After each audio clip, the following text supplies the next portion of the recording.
ভাইরে ভাই, রান্নাঘর গুছানো নিয়ে যে প্যারা খাইছি ভাই। মশলার কৌটা এক জায়গায়, লবণের কৌটা এক জায়গায়, চিনির ডিব্বা এক জায়গায়, চা পাতির ডিব্বা এক জায়গায়, কফির ডিব্বা আরেক জায়গায়, পুরো মাথাটা নষ্ট হয়ে যায়। আর এখন দেখেন তো ভাই, সব কৌটাগুলো কিন্তু আমি খুব সুন্দরভাবে অর্গানাইজ করে সাজিয়ে রেখেছি।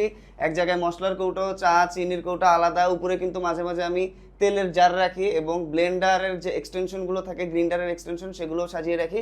আর এই সাইডে কিন্তু কিচেন টাওয়াল অথবা ন্যাপকিন ঝুলানোর জন্য একটা জায়গা এক্সট্রা দেওয়া আছে। দেখেন তো ভাই, ডিজাইনটা কিন্তু সেই লেভেলের প্রিমিয়াম লাগে। আর এইটা কিচেনে যখন আমি ইউজ করি, কিচেনের লুকসটা কিন্তু চেঞ্জ হয়ে গেছে এবং কিচেনে এখন কাজ করা কিন্তু আরও অনেক বেশি ইজি, কারণ সব কিছু কিন্তু হাতের নাগালে পাচ্ছি। ইউজ করে জাস্ট আবার জায়গা মতো রেখে দিচ্ছি, কোনো হ্যাসেলই নাই।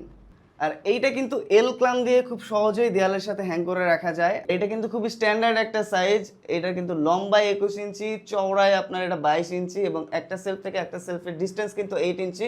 আর উপরে তো এনাফ স্পেস পাচ্ছেনই, উপরে কিন্তু তেলের জার, তারপর ব্লেন্ডারের এক্সটেনশন, ব্লেন্ডার, সবকিছু কিন্তু এটা রাখা যায় এখানে। আর এই কিচেন অর্গানাইজারটা স্মার্টলি যেমন এই কিচেনটাকে গুছাতে আমাকে সাহায্য করেছে, সেরকম কিন্তু এইটার যে লুকস, যে গর্জিয়াস লুকস, সেটা কিন্তু আমার কিচেনের ফিলটাকে আরও অনেক প্রিমিয়াম করে দিয়েছে।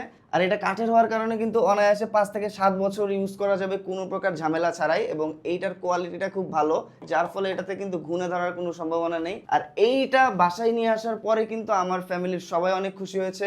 এবং আপনারাও যদি আপনাদের কিচেনটাকে স্মার্টলি ডেকোরেট এবং অর্গানাইজ করে রাখতে চান, সেক্ষেত্রে কিন্তু আপনারাও এটা ইউজ করতে পারেন।